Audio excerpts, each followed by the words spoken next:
Well, hello everybody. We are from the group Shangrila. I am Christian Ipma. These are team members. Could you hold the microphone up? Because otherwise we don't get a sense. Okay. Just like that, perfect. Our game, our concept is also a very abstract game. It's only a concept, it's not really implemented. So it's more, the pictures you see are more a visualization of how we see the game and how it maybe will look like, but it's not really the game. Well, the game world is situated in some distant future on a planet, our planet maybe. There are no more humans. Yeah, I didn't do it. And the idea is that some creatures come from another place in the space or another planet, and they find the Earth, and they find all reminiscence of our civilization and buildings and things and nature. These creatures are, well, we call them funny creatures, but maybe you can think of something else like the gremlins. It's a really beautiful world. It's nice, and there's something, those creatures settle and they find a box in this world. And the box is, they don't know what it is. They cannot make anything out of it, and it has some weird characters on it. Those characters look like IBM, but they don't really know what it is, and they really want to try to find out. Well, maybe you can next. And in this world, we try to implement two different types of leadership. We think, so as stated before, that there's not really one way to train leadership, and we think one distinction is long-term leadership. So management of a large corporation, maybe in EVE Online, perhaps. And short-term leadership, more like the raids in World of Warcraft. You have to just real time, you have to pick things and you have to do things quickly and decide quickly. But in long-term leadership, you can think longer and maybe sleep on it. And then again, next day you do something different. And the long-term leadership takes place on the world. It's persistent.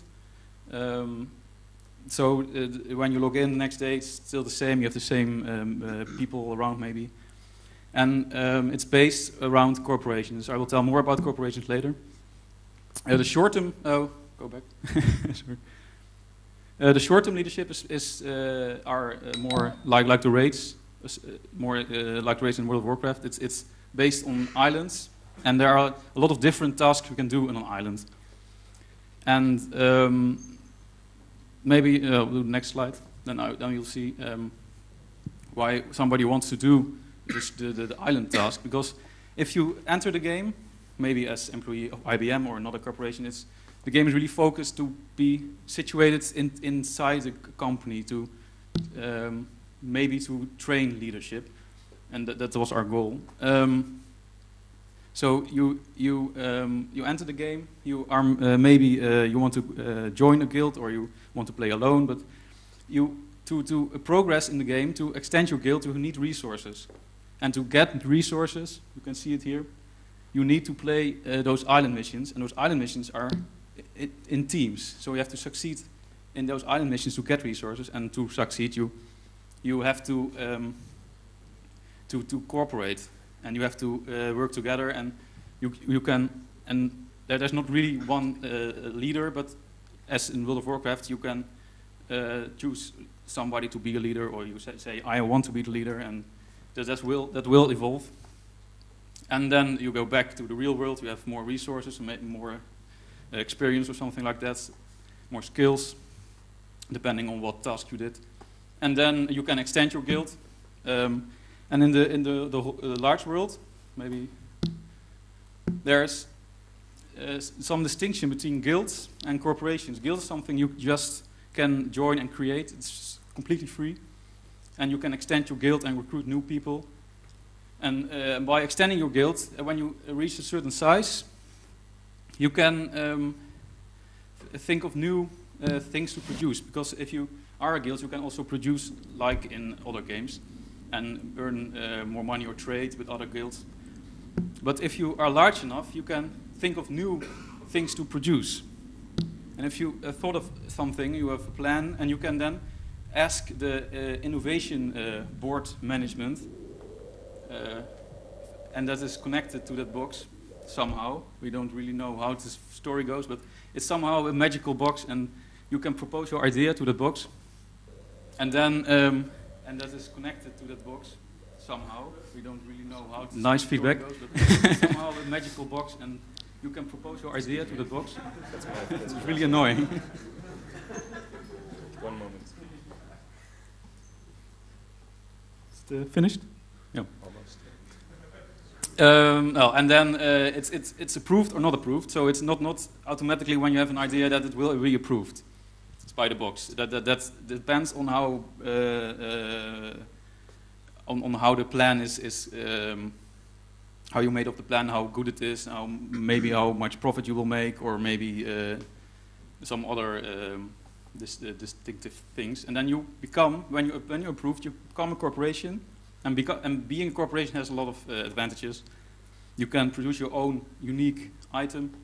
You can grow larger, and you can maybe think of new innovations. Maybe you can start a new corporation, a new guild, a new corporation, etc. Next slide. And the innovation management is really critical, because we really think this IBM is also about innovation, and it makes the game a lot larger. You can there will be new things in the game. Everybody thinks of new things, and well, I think maybe Rajat will take over from here somehow and tell some more about some leadership qualities and leadership ideas we had, and we try to put in this game. Thank you, Christian. Next slide or one slide? And yeah, greetings to all real and virtual audiences. Yeah. So, yeah, speaking more. Your name, please? My name is Rajat, by the way. And yeah, the thing which we need to emphasize here as part of the presentation is what we understand by leadership and what IBM defines Roger, as leadership. sorry, one more thing. You have to really hold it like this, otherwise we won't hear you. All right. What IBM defines as leadership is, in a way that I understood, is the epistemology concept which David explained.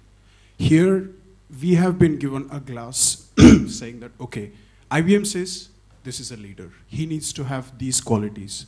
And how do we ensure that in the game? That's the basic criteria that we had. And how do we achieve it?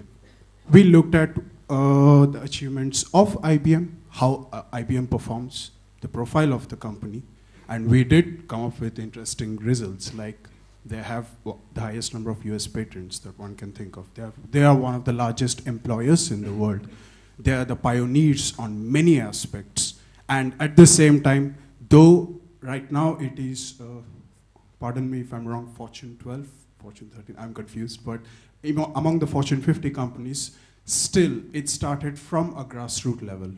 And how did they achieve it? And can we incorporate a similar upbringing in our game? Was part of our concept. So we started tackling all these issues one by one.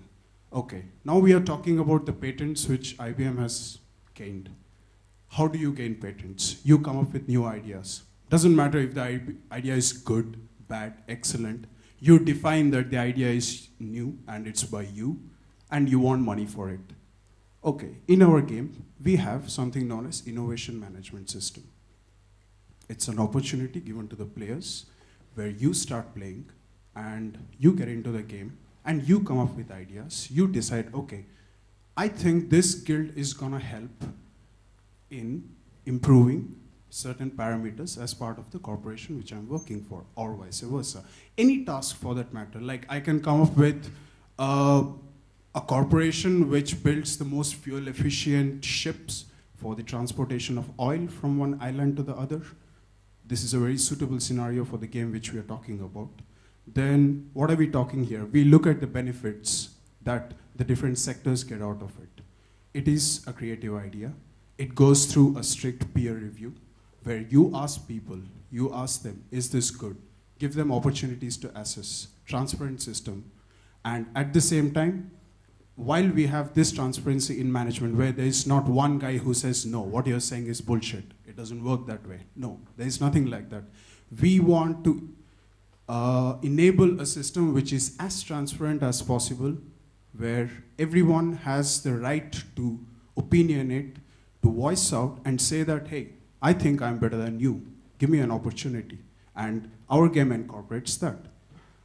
Once you prove yourself on these lines, you are more or less in contention of being an employer, because everyone fascinates, all of us, all the people in GMT that I know, we all fascinate in starting our own gaming company one day, being an employer.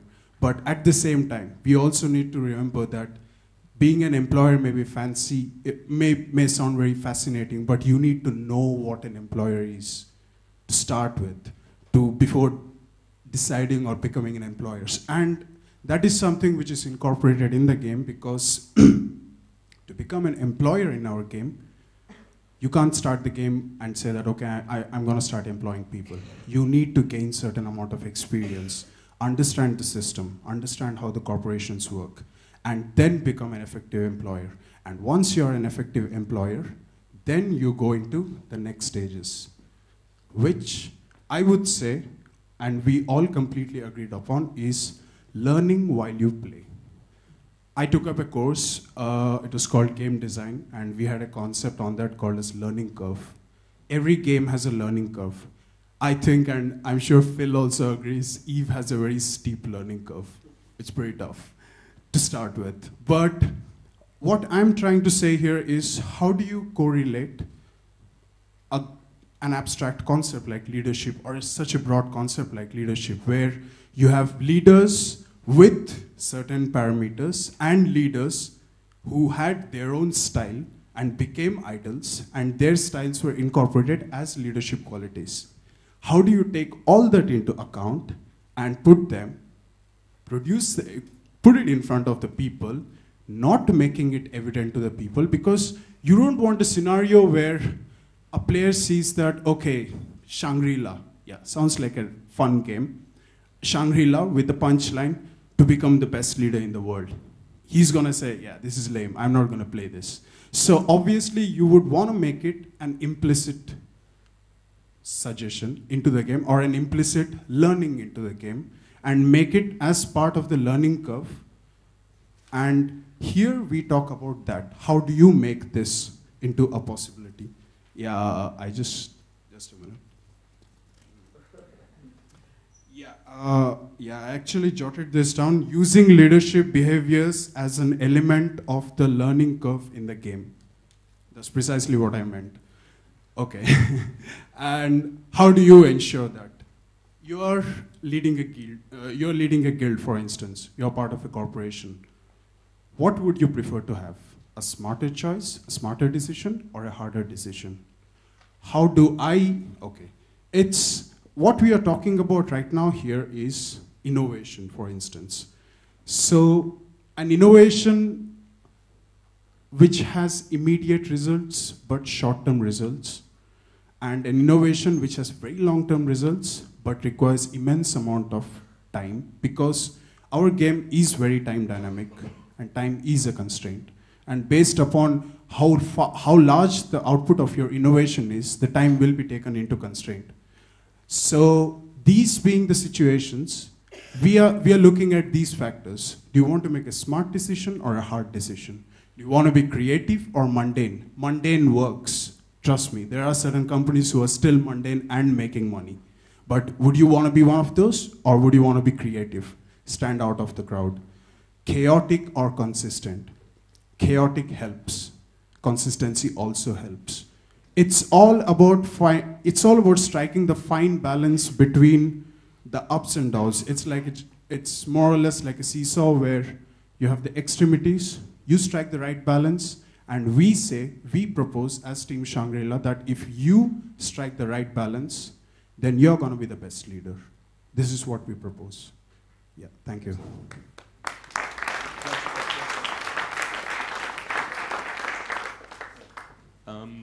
Questions? Okay, one, yeah.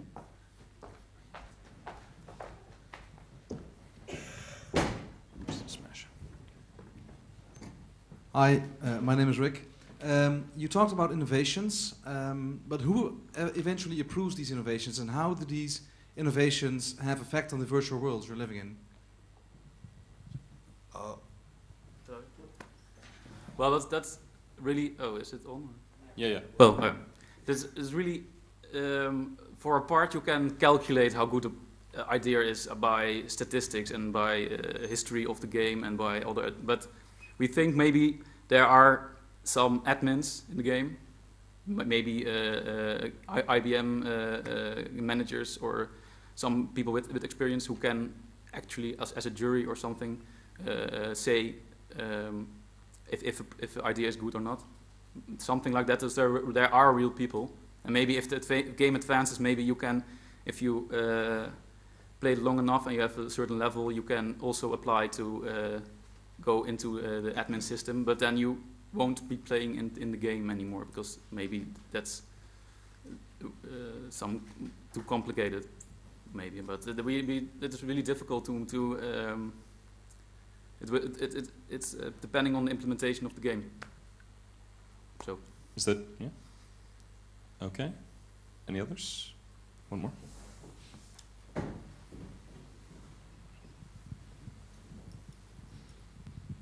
Yeah, my name is Tijmen. How do you intend to keep this dynamic and not static? Because after, say, 2 months or whatever the initial gameplay period is, in which you have time to think of innovations and make up corporations and such, things will settle down. Things will become, well, everything will have been invented. How do you want to keep life in this, or do you even intend to keep this system going at all? Okay, the game actually goes in episodes, and the discovery of this box, and from the discovery of this box until they actually find out that they can interact with it to make suggestions and introduce new things to the game world, is the first episode, and then comes the rest. It's only so it's every 5 or 6 months, like patches in the current games. It will have a new episode, and these episodes are triggered only by the biggest corporations. So that's a motive for a corporation to get bigger, to have a word in the flow of game, in how new things introduced in the game world. So what sort of new things could you? You mean other episodes? Yeah, how could you get some new extra things that are? Well, they will mostly come from the corporations and guilds in the game. It's pretty much like making a recommendation or some suggestion about a game on a forum or somewhere, but it's only controlled within the game world, and only after some time, after proving that your corporation is worth it, then you can make suggestions. So a bit like what I Once- from the Speed Council, that you could propose things to CCP. Yeah, that's right. Okay. Also, piggybacking on what Aijan just said, well, if you look at the innovations still now in the normal human race that we have been lucky to see and understand and remember, there have been way too many. And there have been way too many complaints about the innovations and better ideas. And in this game, we are giving an opportunity to the IBM employees, also to the general audience, to create a new world which they think is the most optimal world. And I'm sure there will be no shortage for innovations. I think so. It's a personal opinion. Okay, thanks very much. I think we're going to have to cut it there. Thank you, gentlemen.